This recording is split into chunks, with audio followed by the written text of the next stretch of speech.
Welcome to Wednesday's edition of Big Blue Kickoff Live, presented by Cadillac, the official luxury vehicle of the New York Giants. Thanks so much for joining us today. Paul Dottino and Jonathan Casillas with you. And I got to tell you something, folks. I am excited about this game because of the Bill Belichick factor. So we're going to invite you to join in by giving us a phone call at 201-939-4513. You can always get us on Twitter as well at #GiantsChat. Later on, get an archive of this show and our entire podcast network on the Giants mobile app, podcast platforms everywhere, and at giants.com/podcast.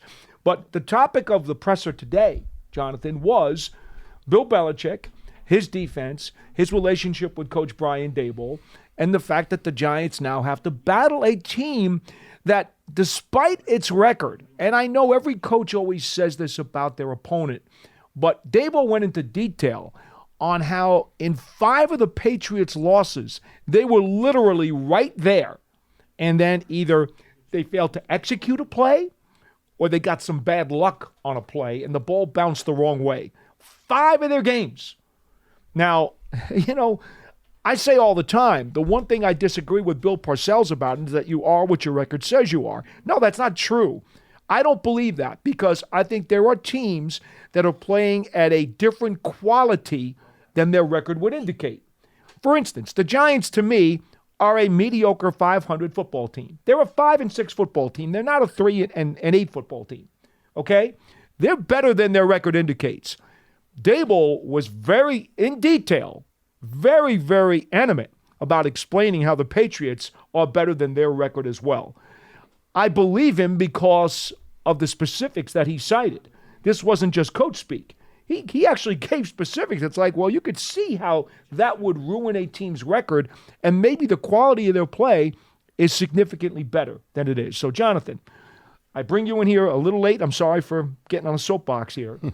But the fact of the matter is, Daboll and Belichick are friends. Daboll used to work for Belichick. There's a tremendous amount of pride involved here.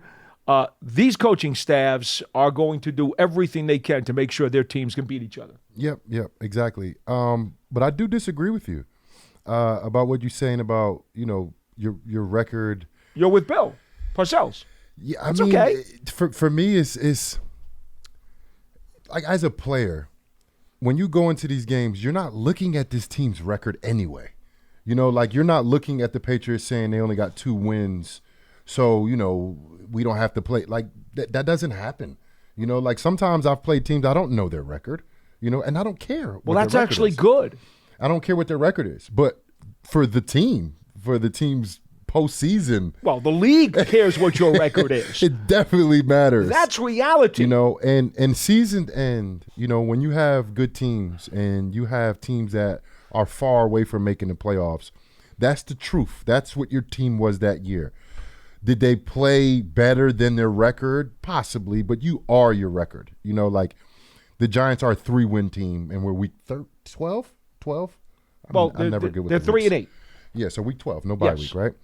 So the Giants are a 3-win team. I don't agree with you that they're a 500 team. I don't think so. And the reason why I say that is because I watched every single game. Oh, it's okay.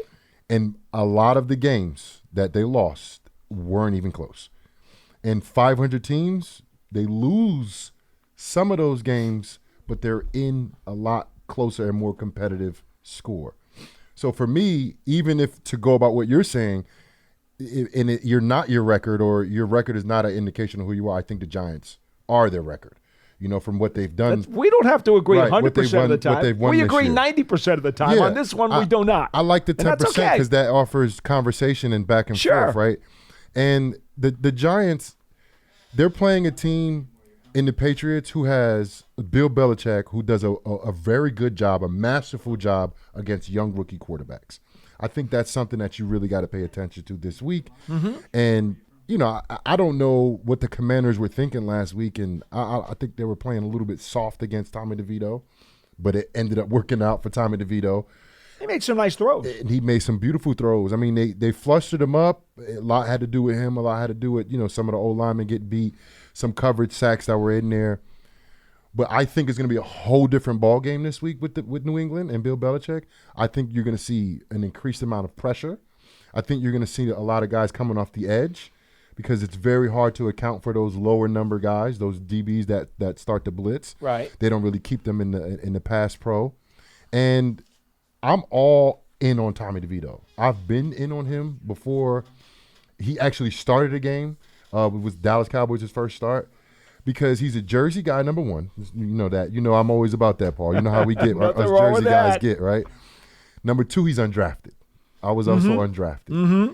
Number three, as a child, your childhood dream, right? It almost didn't happen because he went undrafted. And there's no guarantee that you end up on a roster when you get undrafted. Comes into this year, gets released or gets cut as a undrafted, right? And then he gets signed to the P squad. So it's like, because they all along tried to get him there, knowing they weren't going to keep three quarterbacks. Right. His dream was still there, but it was like at arm's length, you know, on being on the practice squad. But it was still there. It's still alive. Right. He was able to do that the last 2 weeks against two division rivals. One game, the whole team performed poorly against Dallas. Right. And then last week. Well, they were outclassed. That was the first complimentary football game that the Giants played all year. They even added a takeaway on special teams.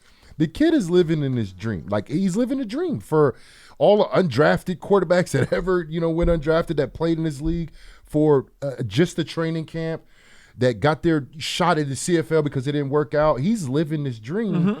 And for me, I couldn't be happier for the kid. Yes. The Giants need to continue to play well defensively and solidify the run for any quarterback that played for New York to have success. Now, this week, it's Tommy DeVito's job. Tyrod Taylor's on IR, right? At least for one more week. So, got the bye week coming up. And then the Packers. The focus, I think this is the first game where the pressure is actually on Tommy DeVito. Well, it's his first home game. Yep. But because I think a lot, like, his future depends on this game. Because the last game he did well. The game before, no, scratch that, because nobody did well against Dallas. Right. But last week he did well, but there was no pressure on him. This week, because he played so well, it's like, all right, if you play well again, they'll probably keep you as a starter. Well, if you don't play well, then Tyrod will definitely start. Even the game against the Jets, he didn't expect to play. Tyrod Taylor got hurt, knocked out of the game, and all of a sudden he was in a game at MetLife Stadium, which is right in his backyard. Yep.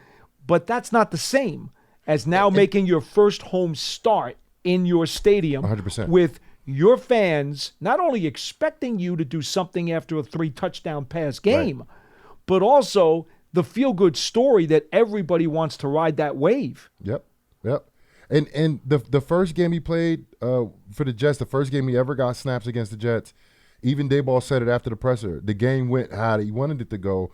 They only threw the ball 7 times in that game. Right. I don't know if that was.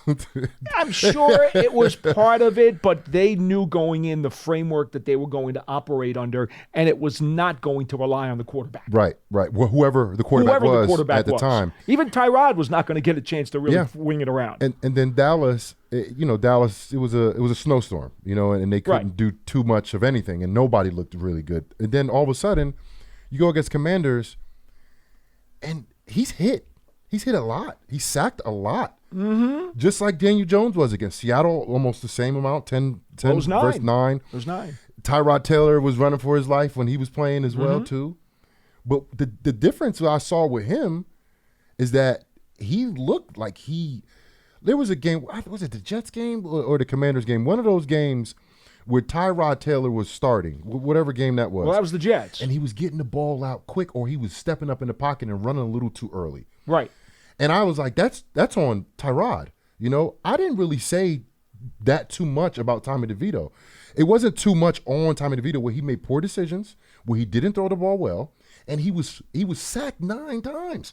That takes a lot of poise, a lot of composure, a lot of grit, a lot of maturity. And the thing is, we're going to have a little bit of a problem with this. Well, listen. Go ahead. I think it's because he was playing with nothing to lose. Right. Now he has something to lose because he gained a starting job by his performance last week for this week, even though there was no competition, know. But Tyrod Taylor will be coming off the IR soon. This is the first time Tommy DeVito is actually his job is up for his performance. His performance this week is dependent on his job for the future.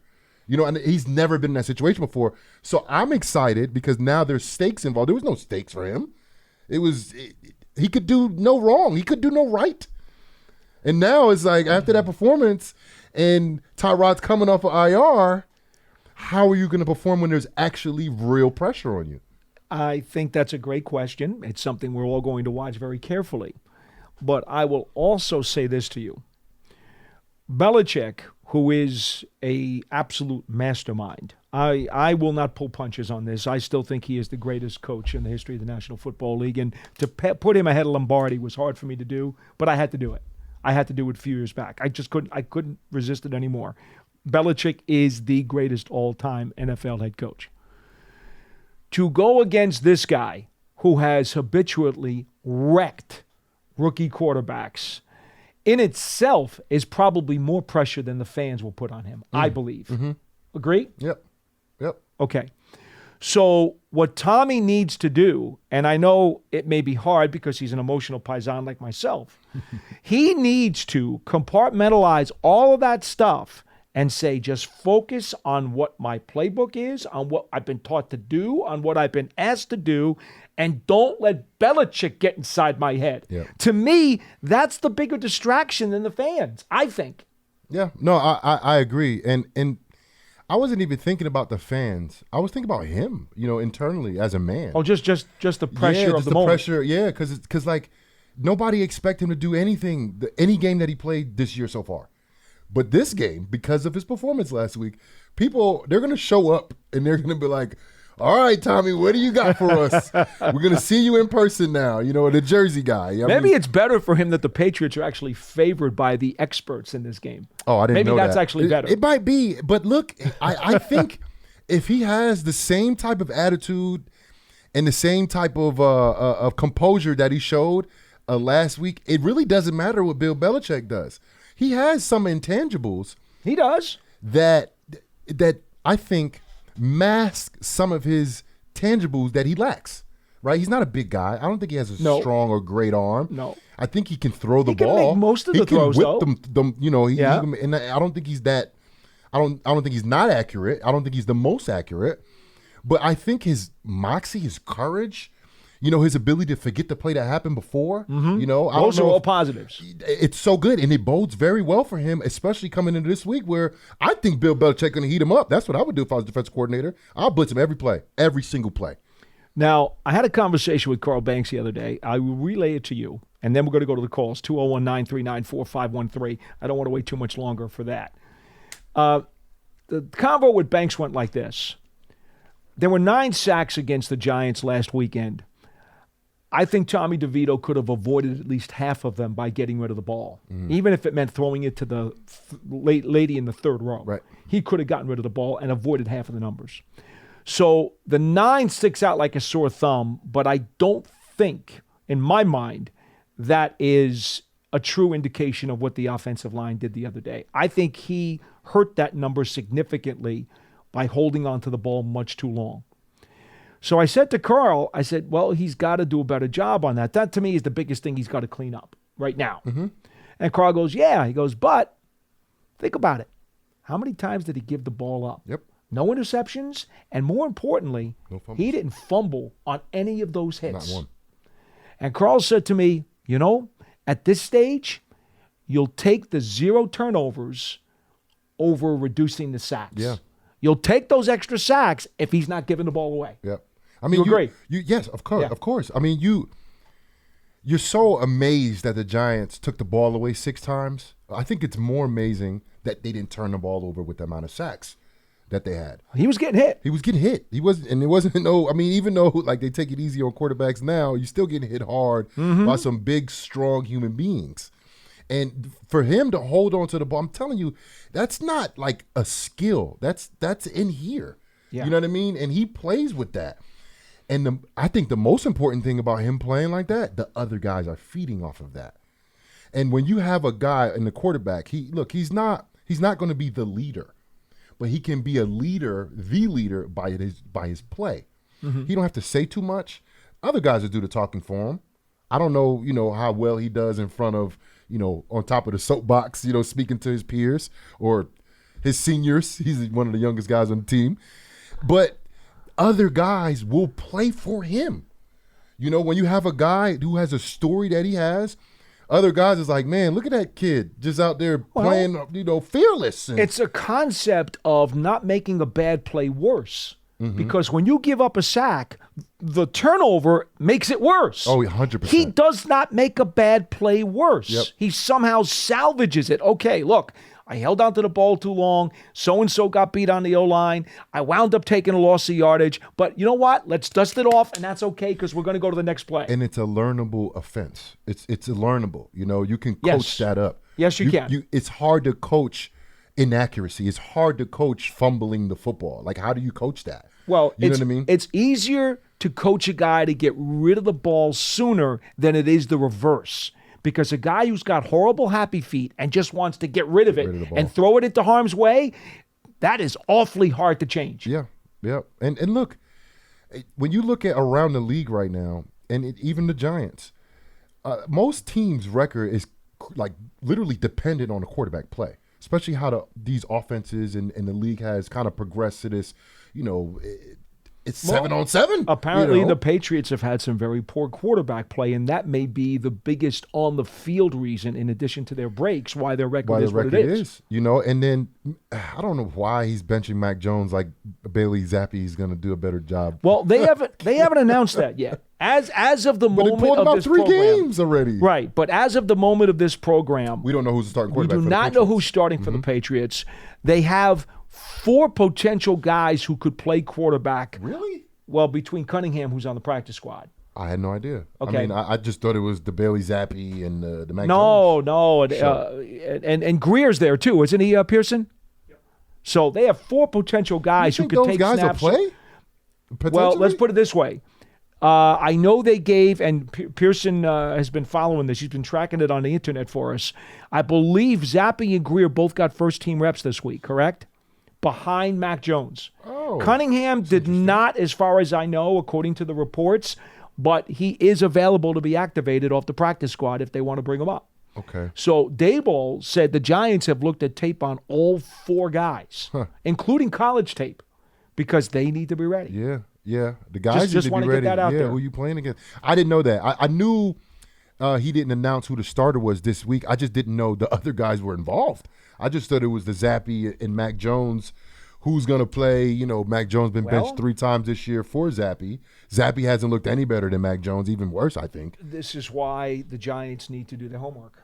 Because you truly don't know exactly what you're going to see on Sunday, and it's going to be a bit of a guessing game. Yeah. And look, the Patriots, I think they're coached well. The Patriot way is completely gone, so that's gone. That left with Tom Brady. And this team still has, you say the greatest coach. I think I second that. I was able to share some time with him. I want to ring with Bill Belichick and those guys over there. And a coach can beat a team. Like a coach that schematically draws up plays to defeat your best player or the player that has the ball the most, which is your quarterback. Like, that's the game this week. The game is Tommy DeVito versus Bill Belichick. That's the game. And I don't like that matchup. I was just going to say, if that's where this game hinges on.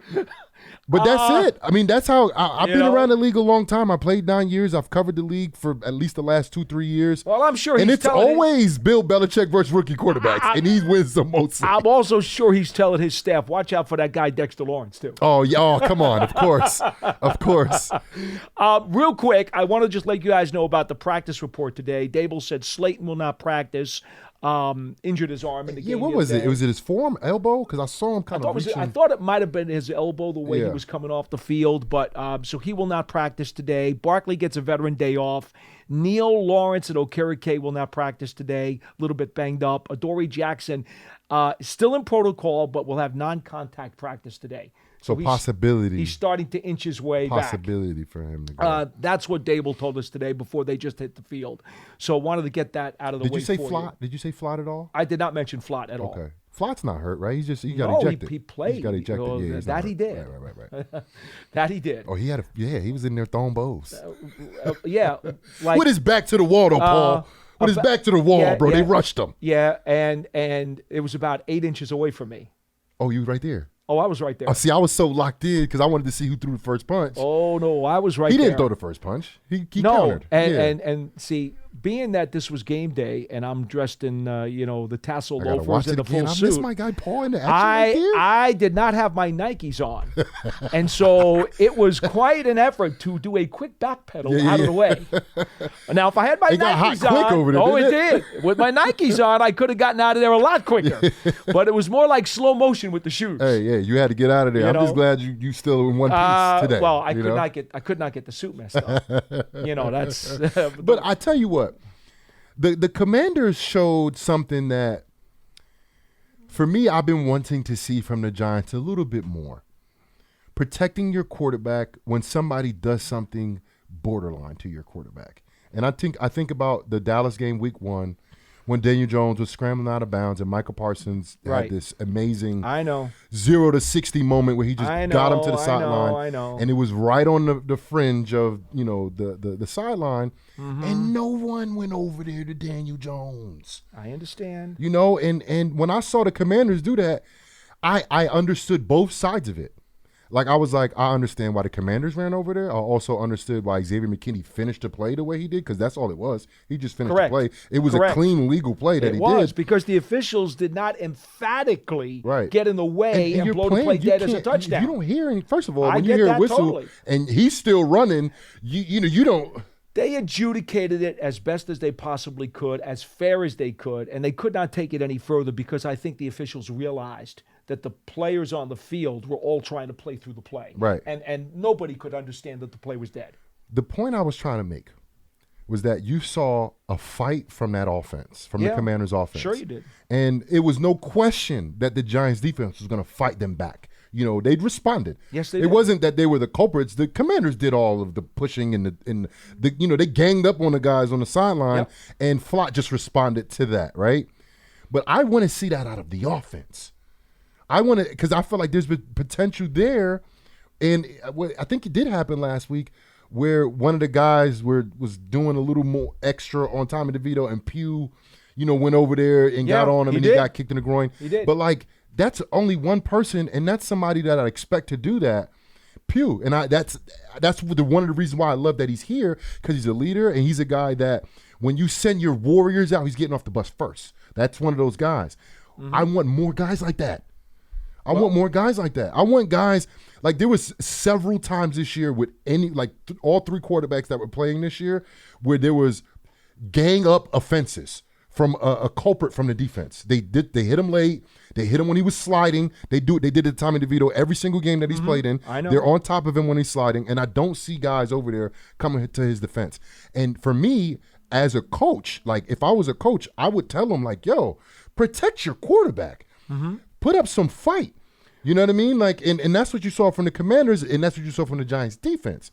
And I think for me, it's you need more of that for the offense, and you'll see more competitive spirit from them, because it's not just the X's and O's when you talk about football. It's a lot bigger than that. Right. When you come to this game, and I'm not comparing it to war, but mentally, it's war. It's not real war like they're doing over there, people fighting for our freedom. But first of all, you can actually lose your life, it's playing a battle football. On many levels. You can get hurt very seriously. Yeah. The prize is very substantial. Mm-hmm. The end role, the trophy, puts you in immortality. Mm-hmm. This is a game that's very similar to war, where there's, the lethal aspect of it is very diminished. It's very low. But all I'm saying is the mentality going into it is that I'm out there fighting like a gladiator, like a warrior. And I'm going to defend every single person on my team. Well, and I want to see more from the offense like I've seen from the defense. I would be shocked if this stadium is not jacked up, even though we've got 2 teams with very poor records. I think they will be jacked up. I think there are people out there who want to come to this game who want to revel in the Giants-Patriots postseason rivalry, if you will. Yeah. I think there are some who will want to revel in Tommy DeVito throwing 3 touchdown passes last week and root for him. I think there will be people who want to come to this game and they just want to beat the almighty Belichick. Yeah. I think the fans are going to be alive. Yeah. And I think it'll be an electric atmosphere, and I think that'll feed into the players. Quickly, Pearson, I think we got to do these spots. I know tickets are still available for the Giants' last few regular season home games. You can go to giants.com/tickets.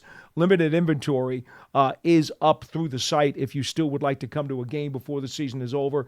Also, the Giants Huddle podcast, that is up all the time during the course of the week. Interviews with all kinds of alums, coaches and experts and announcers and everything else to talk all about what's going on with the Giants and the NFL. So appreciate your patronage of those programs as well. We're on Big Blue Kickoff Live. 201-939-4513 is our phone number, and we will go to our first caller, Pearson, and that would be Coach Marvin in Delaware.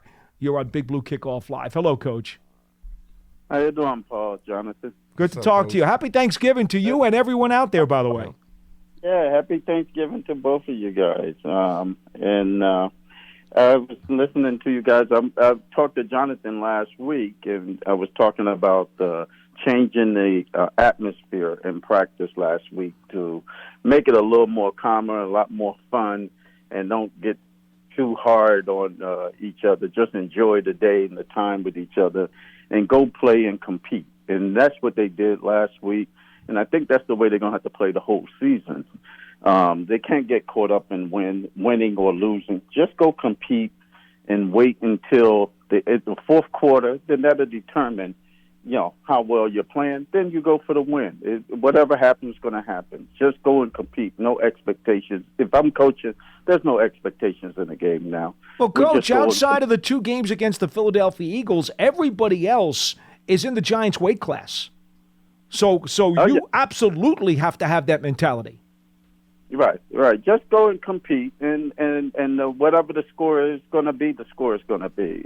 Because the way our record is not, we're not really fighting for a playoff spot. We're fighting for respect, and if something like a playoff, some miracle way happens, then it happens. But this is something you're not going to be able to force it to happen because there's too many teams ahead of you.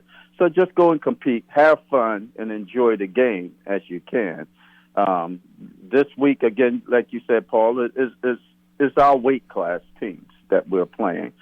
This is still going to be a little difficult because, I lived in Boston for 26 years, and I've seen Belichick when he got there, and I've seen Brady when he got there, and I saw how that team reacts. I did kind of meet Belichick when I was there because a friend of mine, Andre Tippett, had a coaches camp, and I went to that coaches camp for certification, and Belichick spoke, and that's when I got to actually shake his hand, and just be in his presence was amazing. But he is he's devastating to rookie quarterbacks. He's really going to make this guy think he sees one thing and it's going to be something else. So he cannot believe his eyes when he gets to the line of scrimmage because Belichick is going to switch a lot of things on him. He's going to think one coverage, and it's going to be something totally different. So this is going to be a mind game. To me, it's going to be more of a mind game more than a physical game. You know what, Coach? That's why I think, not to interrupt, but I think it's important to make this point right here. It needs to be more of a Saquon Barkley game. Okay? Yeah, because you can alleviate some of that pressure on DeVito in terms of making those decisions and being fooled by disguises by making sure Barkley gets the ball 25 to 30 times. And it's not just a Saquon Barkley game. It's a Kafka and Saquon Barkley game because Kafka has to do a good job, I think, in protecting Tommy DeVito, right? We've seen last week the Giants had a lot of 3rd and longs. You don't want to keep putting this kid in 3rd and longs, not against the Patriots with Bill Belichick, with blood in his mouth against these rookie quarterbacks. You got to put them in good positions. I love when you get Saquon the football, and me and Schmoke, we talk about this all the time. I don't care what the first half stats look like. Keep giving Saquon the football because something special is going to happen. But don't be predictable. I like to throw on first down, but just don't be predictable. Don't line up in 4 wide and throw the ball on 3rd and long. Like, you know what I mean? Like, just be a little off kilter. I think you can't go to what you're used to doing. You have to do things schematically to kind of, I won't say trick, but a little bit, like throw the defense off that you're going against. That is going to help Tommy DeVito out, and you get Saquon, give him the ball in a whole bunch of different ways. Well, Saquon is by far the best offensive player, probably in the whole NFC East, right? He's a tremendous football player. But when you're predictable and you know it's run, Marvin, you know this, it's easy to stop a run play no matter who the running back is. You give him the ball and ask him to run into a brick wall. It's totally unproductive. It's easy. It makes any running back look regular or ordinary or terrible, whatever the case is. But you get him the ball and you get him out in space and you get him to the second line. That's all Saquon, bro. Saquon, he's going to break one every single time he gets past that second line. Coach, go ahead. Go ahead, Coach. But you both are correct, and I agree with that. And I think if you look at their history with Belichick, the teams that gave them problems over the years that I've watched them living there, the teams that were giving them problems were teams that were physical up front, physically on the offense and defensive side of the ball. Those were the teams that gave them trouble. The year they went undefeated, the teams that had a chance to beat them, Philadelphia was the first one to show how to beat them. And they were physical in that game. They played them, and they didn't even play with their starting quarterback. I can't remember who it was, but Freely or somebody that played, and they almost beat them. Baltimore gave them a heck of a game when they beat Baltimore at the end of the game. So then the Giants played them. The Giants had the score was too high to beat the Patriots that first time they played them that year when they beat them in the Super Bowl, I think that 2007. Right. But when they played them in the championship game, the game became a blockbuster in a sense of physicality. And it was a low-scoring game because up front, the Giants was playing them physically up front. And if you go back to 2012, they played them physically up front. So to beat the Belichick-type teams, I think you have to be more physical with them than mentally.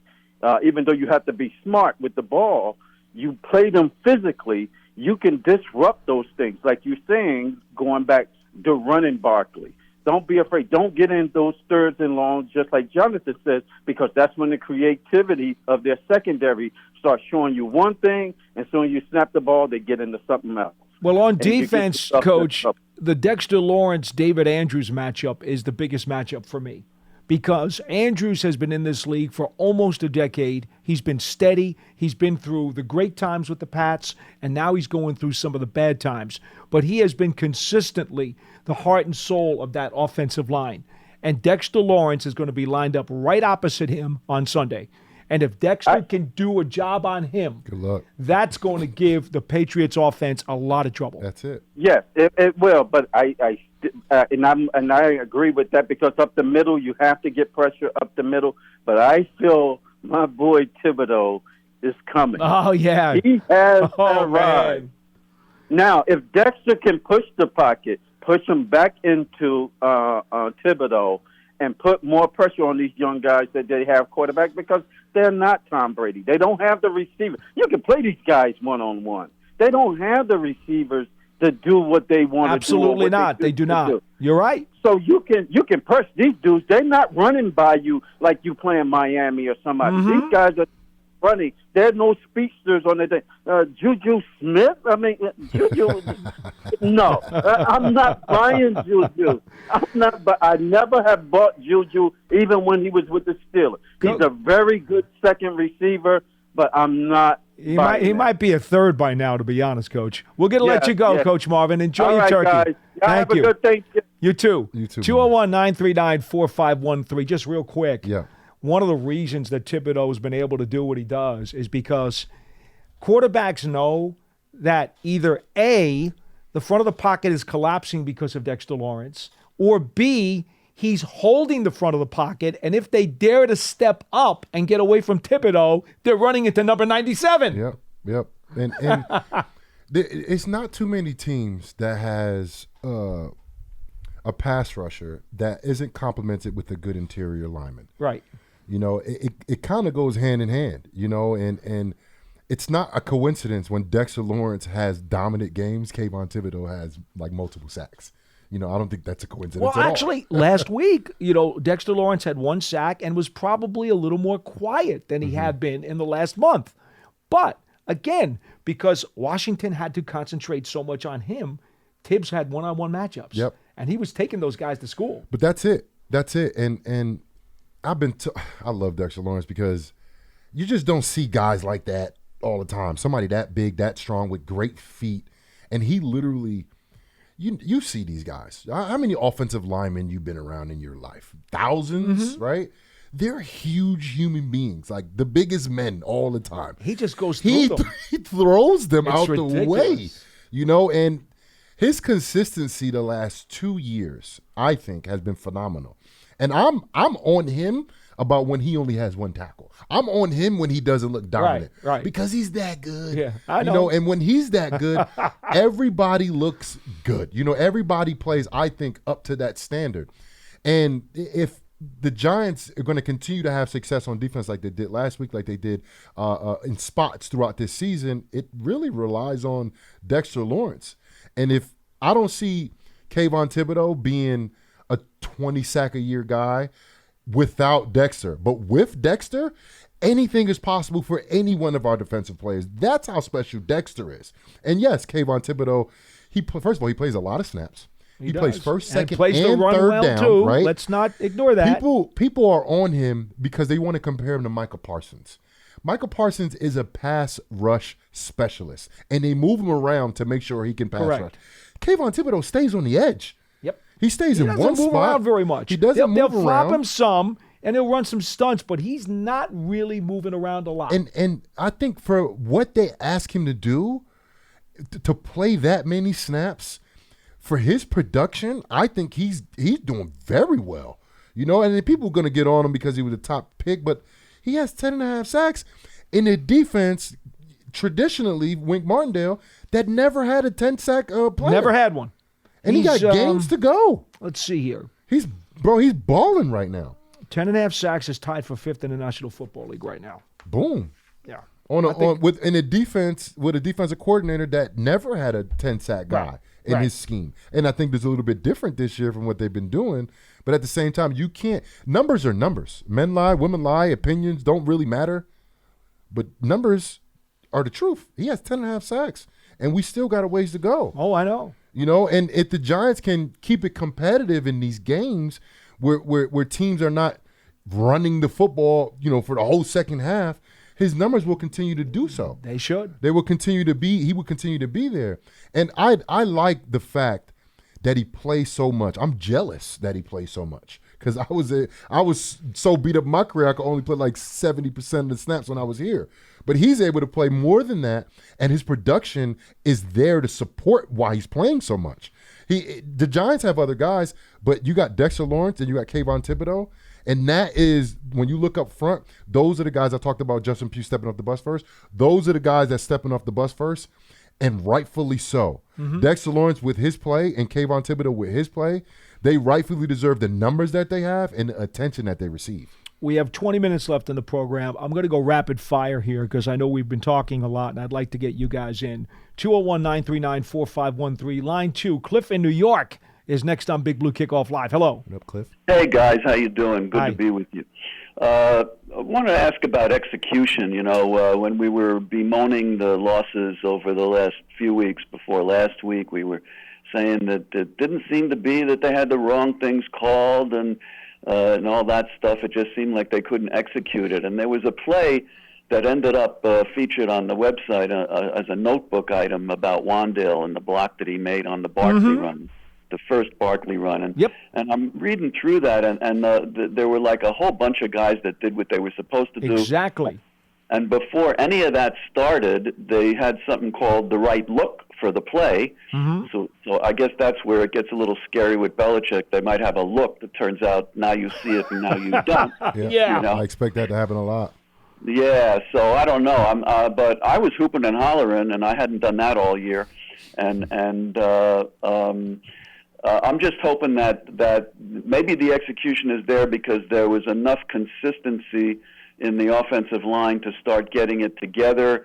Like it, even before we got Andrew back, there was something that was good that went on with Pugh coming in with communication, and that maybe they're really getting somewhere there. And on defense, I'm wondering if we showed any signs of recovering from having our heart torn out, by having to lose Leonard in the middle of the season, and if they got used to that loss now, and that they're back to being what they could be, and maybe even get back to being a dominating defense, even though there's no all-pro caliber guy to step in for Leonard. So that's what I'm wondering about going into this next game.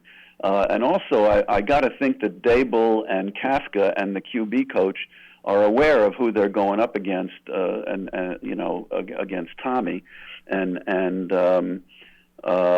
I just hope that that some of that progress we showed in last week can move forward. Do you think so? Well, thanks for the call, Cliff. Quickly, go ahead, Jonathan, before we get to the next call. I mean, look, the Giants have been an up and down team this year. A little bit more downs than up, and I think the record is a clear indication of that. If the Giants can go ahead and rally behind this rookie quarterback, and it's not about the throws that he makes, it's not about all of that stuff. It's about the ability to step in there and do his job with confidence. Because the Giants are used to having not great consistent play from their offense. But if they have a guy like DeVito showed last week that will be able to stand in the pocket, make good decisions, make good throws, and the defense can rally behind that. The defense, they're not going to create 6 turnovers again. Like, that's very rare to do. It's a little bit of luck involved in that. It's you got to point at Sam Howell. I can't take away from any of the guys what they've done. I mean, you had some real punch-outs of the football. They were definitely intentionally going for the football. But there's some luck involved in creating turnovers in every play that happens. So the Giants, what I want to see them do a better job at is stopping the bleeding. Because the Commanders were able to move the ball almost the entire game on the Giants without almost any resistance. And if they can capitalize and not have 6 turnovers, the game is totally different. It'll be like if they only turn the ball two times to the Giants 0, the outcome of the game would have been totally different. But when you create 6 turnovers, your chance of winning the game is through the roof. You better win that game. Just that you cannot rely on that. You can't rely on creating 6 turnovers, every single game. Right. You actually have to stop people. You have to create, stop them on first and second down, create difficult third downs, and get them off the field. And then, of course, you could turn the ball over and stuff like that. But when it comes down to, I think, this defense, they have to do a better job in stopping the bleeding. We were so – finally, we saw they created 3 takeaways versus Miami, right? But we all understood they gave up 525 yards that game. So that game, they started in the right direction in terms of getting their hands on footballs and creating, I think, one of the greatest plays in football, which is a turnover. But they didn't slow down the bleeding. They didn't stop the run. The Giants didn't stop the run against the Commanders. And I want the Giants to take a step forward in that department. To actually, when you step into a defensive room, I'm pretty sure when you go in a defensive room here, the first thing that's up there, the first responsibility, the first goal of every single season, every single game is stop the run. Yeah. I want to see the Giants do a better job at that. And when they can do a better job at that, that really creates that complementary football if there's no turnovers going on. If you can stop them from running the football, create third down situations that's beneficial to you on defense where Wink Martindale can get very creative and put pressure on his quarterback. It doesn't have to be a 6 turnover game and the Giants can win that game. I want them to step up in terms of actually slowing down this team, any team that they're playing that has a functional offense, and getting them off the field on third down and not all relying on turnovers, because it's a little bit of luck involved in turnovers. You're not going to be able to create 6 turnovers every week, Patriots, 27th in the league in rushing, 95 yards a game. The 1-2 punch of Stevenson and our old friend Ezekiel Elliott. He's back. Yeah. Are the 2 guys who run it. Elliott, over by the way, playing defense? Calvin Munson. Yeah. I didn't know that. I watched him on film. I was like, Munson? I know him. Former Giant practice squad guy. Elliott, his best game this year was at MetLife against the Jets, 16 carries for 80 yards. Other than that, he's really been very, very quiet this season since signing as a free agent with New England. But if you are able to contain, shut down, eliminate the run game, which the Patriots have not been very good at. Mac Jones has one 300-yard game this year. Okay, it was against Philadelphia. Okay, I thought it was the Bills. I know he played well against the Bills. He's thrown interceptions in 8 of the Patriots' 10 games this year. Okay, he's tied for third most interceptions in the league with 10. He's been sacked at least 3 times in 4 different games this season. He definitely has been an Achilles for this team. So you want the ball in his hands. You want to be able to make him try to beat you, because I think that would be very advantageous for the Giants. And I give you one other stat before we go back to the calls. I posted this yesterday. Since returning in Week 6 after missing 3 games with a sprained ankle, Saquon Barkley leads the National Football League with 537 rushing yards and is second with 658 yards from scrimmage. Only CeeDee Lamb of the Cowboys at 688 has more. Saquon Barkley is a very dangerous weapon. All this talk about him being a running back, him being overdrafted, you wouldn't want, to take him again if you could. Just put that stuff in the back of a closet and shut the light off, okay? Saquon Barkley is an incredibly dangerous offensive threat every time he steps on the football field. I'm glad the Giants have him. I hope he's here for a very long time. And I hope he has an absolutely kick-butt game against the Pats on Sunday. Yeah, and I think that's what they're going to need from Saquon, and that's what he does. Like, it doesn't matter what happens on any given play. Last week he had, what was it, Pearson, 6-7 carries in the first half for -2 yards. And then in the second half, he never looks like he's frustrated, he's flustered. You see passion from him. But the guy is a walking touchdown, in last week, and I was saying this to Schmelk. Them passes that he caught were difficult passes to catch. How about the one early in the game? He made the one early in the game where he reached up and had a high point the damn thing right inside the sideline. First drive, right? Which was right. It was nothing but a first down. Yep. Okay. On a third down. And but Pearson, that didn't make the highlight films. The touchdowns made the highlight films, but his best catch was amazing. Was the one on the sideline. Absolutely. Okay. See, my problem has always been they don't get him the ball enough, they don't get him the ball downfield enough. And that's always been my issue. And creative ways, don't just line up on 1st and 10 with 12 personnel with tight formations and give him a dive. And what I mean? With all due respect for Tommy DeVito, without Saquon Barkley last week, they're getting whacked. Without by Saquon Washington. Barkley for the New York Giants, the Giants don't win football games.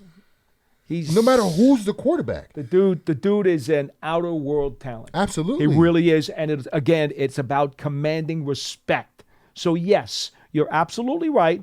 Bill Belichick is sitting in his laboratory thinking about how he's going to mess up Tommy DeVito. But you know what? He's also saying to himself, that number 26, he's a problem. Listen, I already know what it is. I've sat in that meeting room before, the defensive meeting room, and I know exactly what it is. It's 26. They showed probably a 5-minute clip of him doing things in different ways because he can. Inside runs, outside runs, screen passes, down the field passes, primary target passes. He's doing stuff. He's just as good as Christian McCaffrey. If he was on a team offensively that can put up more points, his numbers would be very similar to his. All right, back to the phones because we only have a few more minutes. I do want to get to some calls. 201-939-4513. Brian in Ohio, you're next on the program. Hello. How you doing, guys? What's going on? Right, what's up, Brian? All right, I've been a huge Giants fan since 1984. Well, thank you for your interest. Hey, yes, sir. Go Big Blue. My always belief for the Giants is they need a good quarterback that could do all sorts of good things, no matter what the weather is. So I'm thinking Bo Nix would be good for their NFL draft because he was good in the Auburn Tigers, southern states, hot weather states. Now he's in Oregon with cold weather states. I mean, why not? So what do you think? I think you're way too premature and way ahead of yourself is what I think. So I appreciate the phone call, and we'll consider those kinds of things in a few months when we get to the combine. Have a great day. 201-939-4513 is our number here on Big Blue Kickoff Live. Familiar face on the Patriots, Jabril Peppers, and he's been playing really well for him this year. Yeah. Well, he's been a leader, too. The one thing about Peppers, and we know from when he was with the Giants, my goodness, he will bring about 500,000 volts of electricity to every single game. He never shuts up. He's an athlete, too. Never shuts up. He's always trying to encourage guys, always the life of the party. And he's one of those guys who Jersey guy. You need to have when your team's not going well, because he can still make it fun. Yeah, for sure. Yep, and I watched him play, and I kind of forgot he was there. Seeing him run around with that number 5 with the arm sleeves on. He's a good player. He's a tremendous athlete. I think his athleticism, is a little bit more profound than his numbers would represent. But the guy can make plays. You know, he covers guys in the slot. He can run with receivers down the field. They put him in the box at times. He can tackle very well. And the Giants need to know where he's at on the field. I mean, the Patriots. There's no McCourty, anymore. There's no Vince Wilfork anymore. They have guys. Number 92 can play some good football. What's his name? I forgot his name. You know his name, Pearson? I had his name earlier. I don't know them by numbers. I know numbers. Gacho. Yeah, because I'm watching the 22. I can't see the names on the 22, Paul. Yeah, Devon Gacho. He plays some good football. Him and Wise are really good. Yeah, he plays some really good football, man. Here's what I will say, though, about in terms of Peppers. He will not shy away from coming up to fill a hole on Barkley, and that will be a collision. Yeah, and see, the thing is, when you play against your former team, of course, like you had that a few times. It's a personal thing, you take it personal, and I know what Jabril Peppers is also a Jersey guy. He's coming home. I know how guys think. Yeah, he's coming home. I know how these guys think. He's gonna take it personal, and any chance he get to take a shot on Saquon, he's going to do it. And it's going to be legal, of course, but he's going to do it. He's going to bring it. It's also jersey on jersey with him against DeVito. Yes, it is. Don't forget that either. Hold on. He went to where did he go? Paramus Catholic? Not Paramus Catholic. Yeah. Was it Paramus Catholic? Paramus And Catholic DeVito was versus Don Bosco. Bring him back the old high school rivalry there. I'm little parochial. You know what? If they sent him on a blitz. Oh, yeah. If they send him. Which they do. They have done it. They have done it. They definitely send him after the quarterback. And if he gets through, him and Tommy may have a conversation about dinner plans. I mean, holy smokes, man. I can only say this. I enjoyed watching Jabril Peppers when he was here. He was a fun guy to be around. He was a fun guy to watch. I'm happy that he's doing well in New England. I'm sorry that it didn't work out here, that he could have stayed longer. But I'm not going to be rooting for him on Sunday. Of course not. Of course not. I'm rooting for the Jersey guy on this side, Tommy DeVito, baby. Got to. Yeah, man. Got to. I'm excited. Look, when you have a guy like that who, he's living his dream. This is all guys' dreams, but for him to go undrafted, that's a big disappointment. But I mean, he didn't really have that elite top quarterback type numbers coming out the draft, so it was kind of expected. For me, it was a little bit different. I had some numbers and some things didn't go my way. I ended up going undrafted. But the feeling of going undrafted and then having an opportunity to play in the NFL, and the night I didn't get drafted, Paul, it was a hard night for me because I was supposed to get drafted. I didn't get drafted. I didn't get phone calls. I was very emotional. My mother said one thing to me, and it still resonates to this day. She said, "Baby, you only need an opportunity, and you're going to get one. Somebody's going to get you." And she didn't say anything about drafting me.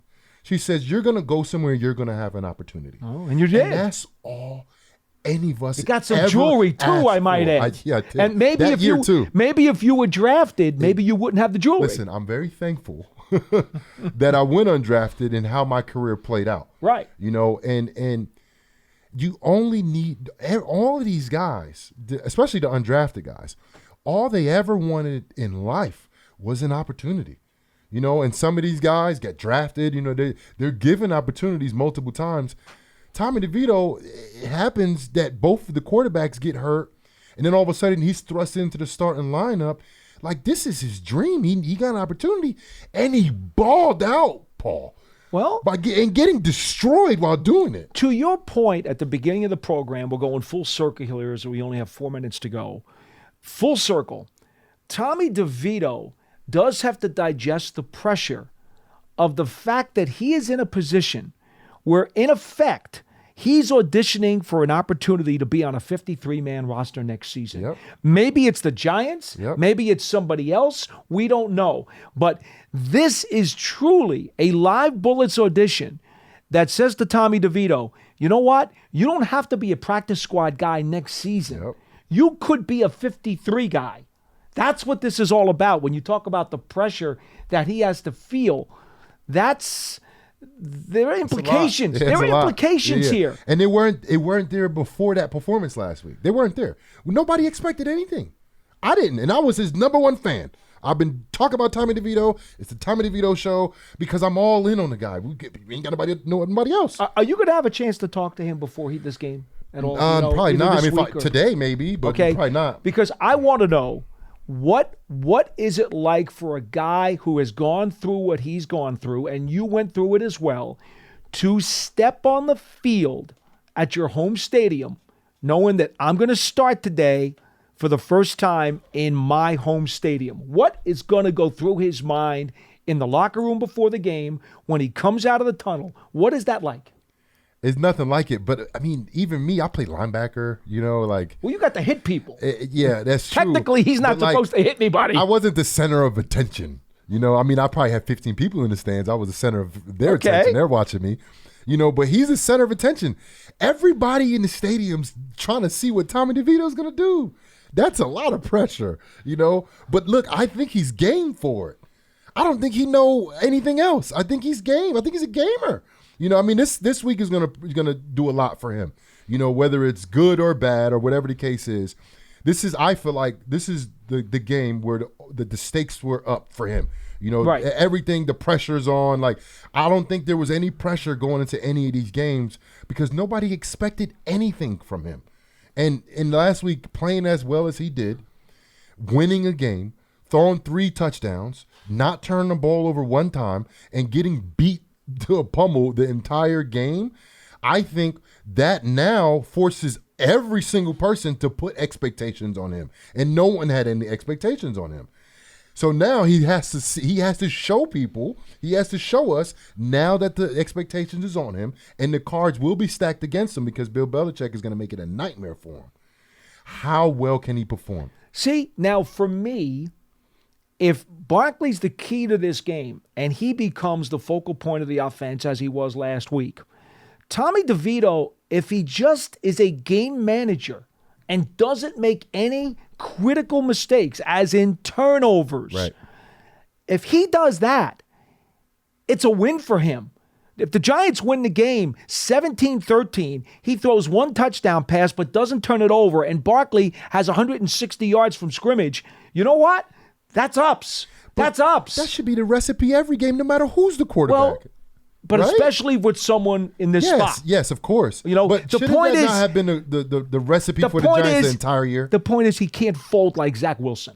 That's the point. No, right. No, 100%. Tommy DeVito, don't be Zach Wilson. As long as he's not Zach Wilson, it's thumbs up. I fully agree with you. All right.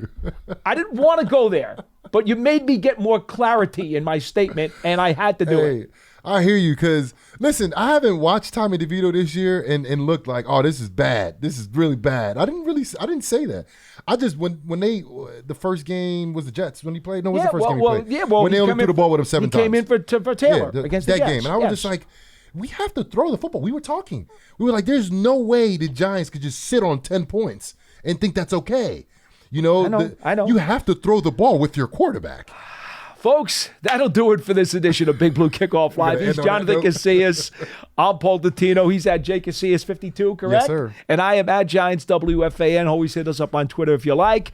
Don't forget, Big Blue Kickoff Live is here Monday to Friday, 12:30 p.m. Eastern Time, live for 1 hour, 201-939-4513. No show tomorrow, by Jot the way. down the number. We will not have a show on Thanksgiving Day. The Giants are going to practice tomorrow morning. Coach Dable asked the players what they wanted to do.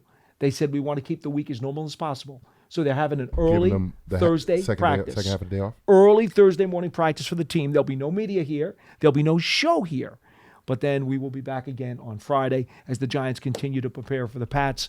Sunday, 1 o'clock at MetLife Stadium. That'll do it for this edition of Big Blue Kickoff Live. It's part of the Giants podcast platforms everywhere at giants.com/podcast. We'll see you next time. Happy Thanksgiving.